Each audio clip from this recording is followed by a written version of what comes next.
Hey, everybody. Hello and good afternoon. It's Jason with Intune. We've got a little bit of a special guest by name of Chicago. His name is Tim Grant. I also have Tracy Lane on the other end with Intune as well. Say hi, Tracy.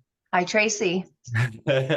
I also want to, this is really a great day for us because there are people that know so much about what happens on the back end and understanding analytics and SEO. And when you need to know, you go to somebody who's known and been doing this for over 20 years. And without further ado, I'd like to introduce Tim Grant. Tim, we've known each other for, I don't know, 15 years, 10, 15 years. We've worked together on some unique projects. And Tim has been always one of these guys. You're always the guy that I look to and I go to, and it's like, okay, what do I need to know about inbound? What do I need to know about SEO or analytics? You've been my guy for a long time, and I figured it would be great to have you along today and to really share with us what's been a big concern, almost a little trepidation in the room. It's like Google Analytics 4. Here comes July 1st, right? It's frightening for some people, including myself. But I know that we've got a resource such as you. So I wanted to bring Tim Grant with Luna Vista Digital out of Chicago into the conversation today. And we're going to ask you some questions, Tim, and really try to get to the bottom of maybe some of our fears and some of the mutual fears that people are having here within the webinar. Ask that everybody do one favor, just a little bit of housekeeping, that if Tracy, if you see anybody post a question in the chat, maybe if you just collect those and we'll try to wrap through one or two of those at the end of the call, that would be great. Sure. So Tim, Mr. Grant, it's good to see you. Great to see you, Jason, Tracy. Thanks for having me. Jason, we known each other a long time. Been working together closely this last few months with all the changes going on in our world. And it's always nice to collaborate with old friends.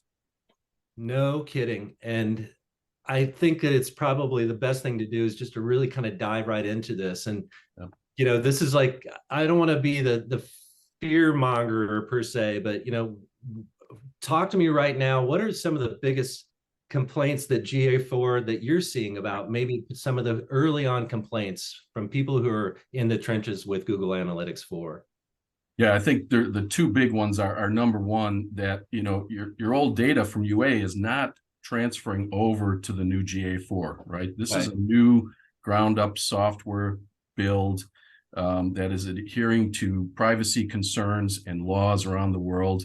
The data model is just not the same. So we're not going to start, July 1 being able to look back in GA4 to our old UA data. That's number one.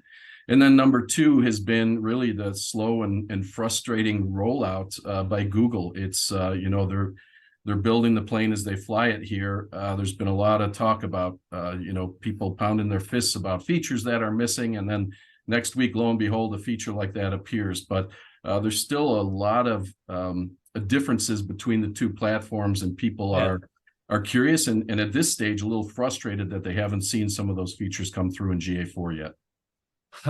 So that's interesting. So that begs, so what's the biggest difference between UA and GA4? Yeah, it's going to be how they measure things, right? So even when you have similarities, GA4 is going to use different methods to measure, again, using more privacy focused measurement. So for example, when you talk about users, UA used to Universal Analytics would depend heavily on IP addresses.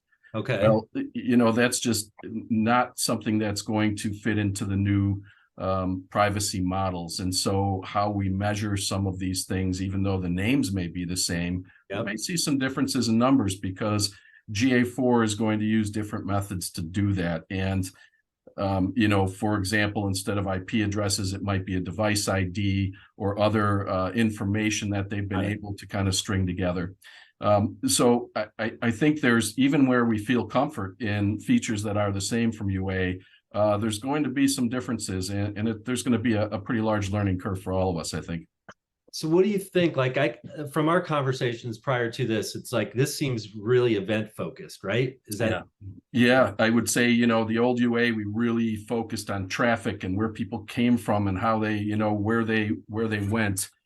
Okay. GA4 is a lot more focused on what are your visitors doing once they're on their website. So their big metric is now called events, and sort of used in a slightly different way than it was in UA4.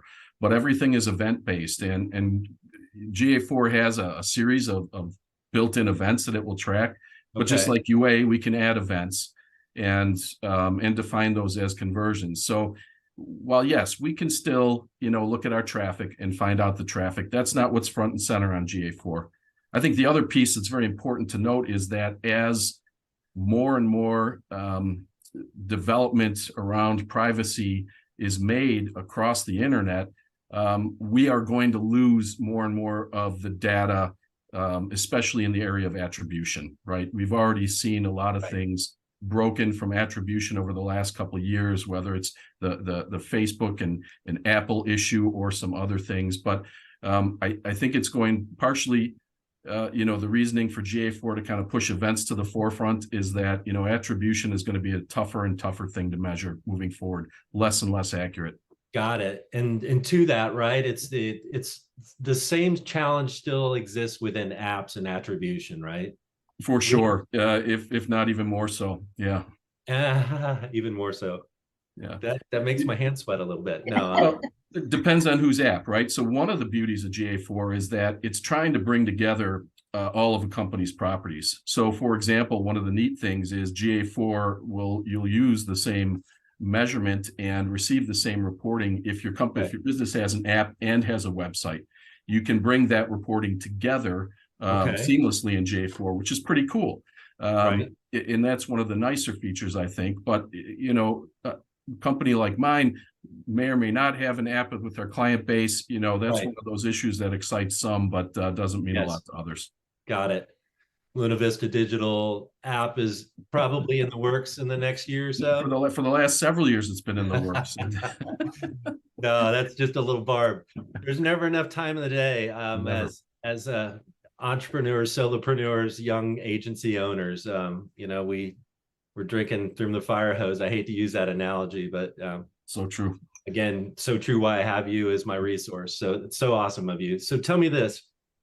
The issues with the migration, it's data loss, right? It feels like that's the potential scary thing. Is there something to that? Yeah, I don't know.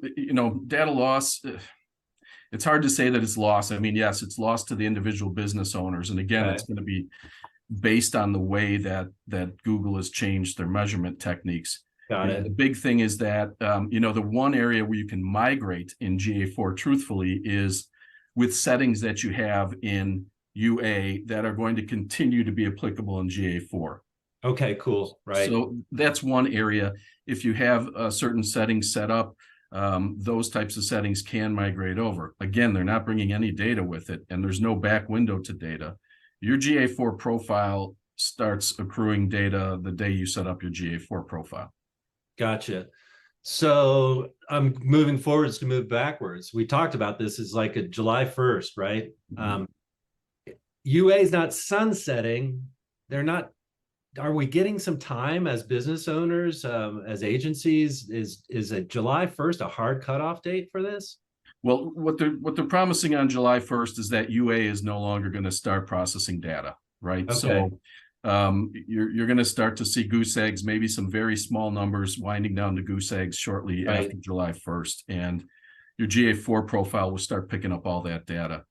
What we know now, or what Google has said now, that we have about 6 months, which brings us to the end of the year, to back up data that we want in UA. Oh. So there is the availability to back up. There are the standard exports and things within UA that you can use, but they're going to leave your UA profiles open and available to get back to that back data for about 6 months. Okay. So if I've had that question asked 15 times in the last 5 days. Yeah. So it seems to be that Google has kind of changed their positioning. Didn't we hear something different in the beginning? I had heard 2 years, which I thought was, more than enough time. I would think most people would forget about that in 2 years. It seems to me that if people are really going to want to in some way, own and process that back data, that they're going to want to do it sooner than later. No, that totally makes sense. So Mr. Analytics, I have a question for you with Google Tag Manager, right? Sure. How do we work that? Is it still needed to set up the tags and triggers for custom events? I think overall, yeah. I mean, I'm a big fan of Tag Manager just because Oh, of the you are. customization of it. I will tell you this, that GA4 does try to do a better job of capturing some of the events that we might have had to have tinkered with, say, in UA. For Really? example, they try to track forms for you. You and I know that, hey, if we had a form on our page, we'd go to the thank you page Right. and put a tag on it, and that would help us. But natively GA4, just as an example, is able to track forms pretty well. And I Okay. have a website of a vendor locally who's got a form on every page, and it's capturing it without any input from us. Yeah. Um, Okay. I think that's the big thing. There are attempts, there are some measurements that maybe we might have used Tag Manager for before that we don't need it. Events being one, Okay. another scroll depth, which GA4 also counts as an event. That's something that we used to use sort of a workaround in Google Tag Manager to get that. That's So right. Okay. we're definitely seeing GA4 more natively pick up some of the things that some of the details that we relied on Google Tag Manager for. However, the more complex your website or complex measurements, specific buttons being clicked on a page or Yeah. certain parts of the navigation, those are still going to be probably more easily facilitated through Tag Manager. Okay. And you mentioned something about scroll, and Mhm. translates to experience, and it's something to be about 8 seconds is a attributable experience. Is that right? Or can you kind of elaborate on that? Yeah. So the other piece, I talked about events earlier, Right. and that's kind of at the forefront of it. As far as visitors come, what Google is really focused on is engagement and what they call engaged users. And Okay. Right. so this goes back to when I said that users are going to be measured a little bit differently. Google's using those engagement measurements to determine if a visitor is, showing up and maybe bouncing Okay. or not. Scroll depth is one of those, but the one you mentioned is, it's 10 seconds that by default Google has set a timing to measure an engaged user. Okay. Now that can be changed. It can be altered if you want. I think that's an interesting thing. I think that's something you'd want to really look at your past data for to understand. But that's where Google has set that bar at 10 seconds. So depending if you're a very content heavy website, you might want to expand that. Again, that's one of those configurations that you want to make sure that you consider before GA4 rolls out. That hit it on the head. And really, like you said, it's specific to what your web experience is, right? Yeah.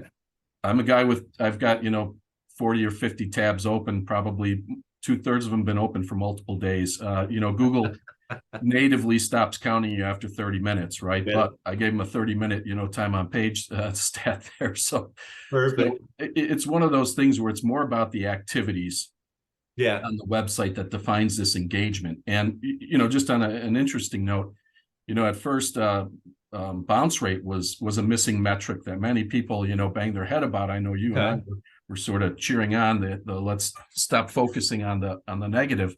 Right. And that is because what Google did was they flip-flopped it with this idea called engagement rate, which was what percentage of your users are engaged users. So that's your engagement rate. And really, if you wanted to, your bounce rate was kind of the opposite of that. Conversely, right. Users that weren't engaged users. Right. They did bring the metric back, and it is available. You can easily turn it off, but I think again, it was that idea of we can't learn a lot necessarily other than the direction where those people were coming from. Right. Now we're going to learn which ones are delivering the users that are going to engage with our websites more. Oh, brilliant. Okay. Yeah. Great idea. Love that. So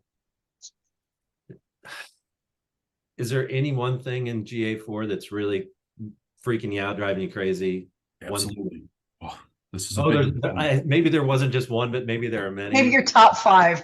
Yeah, this can't run longer than 30 take minutes. Take me all day. I'll tell you, the number one annoyance for me is the lack of annotations in there. As a teacher as well, this is something when I taught Google Analytics to companies and marketing departments, Right. This was something I insisted on. Annotations in UA allowed us to, on a particular date, make a particular note as to any activities there that may have changed some of the numbers around us. For example, I would teach my teams and my classes to enter special campaigns. If you're, doing an awareness campaign and putting some money behind something, a year from now, when you look back, if you don't have those notes, it's very hard to explain the data anomaly that you find 12 months prior. I get it. So annotations were one of those things, and especially for businesses that might have turnover in those departments, they could go back and say, well, wait, why was our traffic so much higher a year ago? We had annotations there where we could have been listing all of the things that were taking place that influenced the traffic there. Got it. These haven't found their way into GA4 yet. I don't know why. I think they're a foundational piece, and I haven't heard anything out in the wild yet about its future, but I do anticipate we will have some form of annotations. So I get that. So I think of sticky notes annotations. Yep. But it's neat because there are those trigger-based influencers that happen during that time period. If you even think about it as weather-based, Absolutely. So many things. I knew there had to be one of those that was probably kind of stuck in your craw a little bit, Mr. Grant. Yeah. What about your customers? You've had plenty of opportunity with your clients, to do some of this movement. Are there any asks that they're like, is there somewhere in there that you can kind of say, oh, wow, maybe GA4 is missing something, or maybe we're not educating our clients that they're confused? Is there something to that? Yeah, I think there's a couple of things. Number one, I think the necessity for configuration is even greater in GA4. Certainly in UA, we would meet people who never really spent the time to configure their property right, and we would see anomalies. For example, we might see some social traffic and referral traffic and things like that, where we could create filters to kind of bring that all together and fix those things. Gotcha. Going through the configuration process, which GA4 tries to bring front and center to the end users, I think is one thing for folks like us here on the screen, but for our average customers who don't live this life, it can be confusing. The terminology isn't easy. I always feel like one of the things with Google is they don't make their dashboards, whether it's ads or analytics or even tag manager, they don't make them very intuitive. So where I've had a lot of people say, hey, I just clicked on the button, but then it gave me the screen with all these questions and I don't know what they mean. Right. Configuration's the number one piece, I think. Okay. And then number two is making sure that all of the things that they were measuring in UA, maybe as conversions, are still set up. Conversions are looked at a little differently too in GA4, in that, as I mentioned, GA4 is very event-based. Well, in order to have a conversion, you first have to have it as an event. And so after that, all it takes is the check of a box next to an event to say, count this as a conversion, and that event is now an event and a conversion. So, if they had custom events or custom conversions set that aren't, native to the GA4, layout, right, a lot of those settings might not come over. It depends on what the measurement is. Yeah. And if there is a similar sort of data model for that metric in GA4 as it was in UA. Yeah. Okay. Wow. What have we been chatting for, like 20 minutes, and my head is already so much full. All this needed information is in here. And I'm hoping that's the same for everybody that's listening today. It's daunting, Tim, it is for our clients and for a lot of people out there, but as we're entering, again, compliancy, cookieless, and then we're really going to talk about what first party data looks like to us. And I think that might be a topic for another day or another discussion, right? How do we become better, more savvy marketers? And I think that first party data is probably where the gold lies potentially. Yeah, it's going to be where you can most easily measure. If it's your data, you have easier, right. It's yours to work with, it's yours to measure. Leveraging first-party data on other platforms, of course, has been around for a while. Again, that's going to continue to, help marketers or help companies I don't want to say skirt privacy laws. They're not skirting it, but that you're not using third-party data. You're using your own data to target those customers who you have a relationship with. And so leveraging first-party data across platforms, I think that's only going to grow in the next couple of years. So capturing some of this data, through your analytics and GA4 is going to be important. Yes, omni important as I see it. Good stuff. I think you've really covered off on a lot. Tracy, it seems like you've been taking some questions over there, and I want to keep it short, but I also, is there like a thread that you see within questions? Yeah, it seems like there's quite a few people coming through and talking about what are the limitations of, privacy compliant analytics. There's a lot of that in here. Yeah, it really comes down to a lot less detail and a lot more anonymity. So we don't learn as much prior to the visit about the users coming into our website. Okay. Once they're on our website, they do become first party via the agreements we have in our privacy policies and so on. So the tracking can look a little bit different, but it's going to be the mechanisms used for tracking are not going to allow us to get as specific as we were allowed to get previously. So some of the detail, as I mentioned, attribution earlier, we're losing more and more attribution data as privacy mechanisms are put in place. And that's something that we as marketers and consumers, in our minds as marketers, we say, boy, that's a bummer. But as consumers, we tend to support that, right? So there's that double-edged sword. That's another reason why, GA4 has really focused on events on your website. That's your first party data. They're on your website with registered software. That's why they want to put that front and center, because some of the other metrics are going to become more ambiguous and less accurate over time. Yeah, you got it. Yeah, that makes sense. That was great. And thanking everybody for being a part of this and keeping this nice and short and sweet and taking nice bite-sized chunks. The information that you've shared with myself, with Tracy, with everybody today, so valuable. I do feel my blood pressure reduced a little bit, but for our clients and for Tim's clients and anybody who has questions, certainly after the webinar, we're going to post this to our YouTube pages, our LinkedIn pages. Please take a look for that. And if you've got a question beyond the webinar today, feel free to post up and ask either Tim or myself, and Tracy included.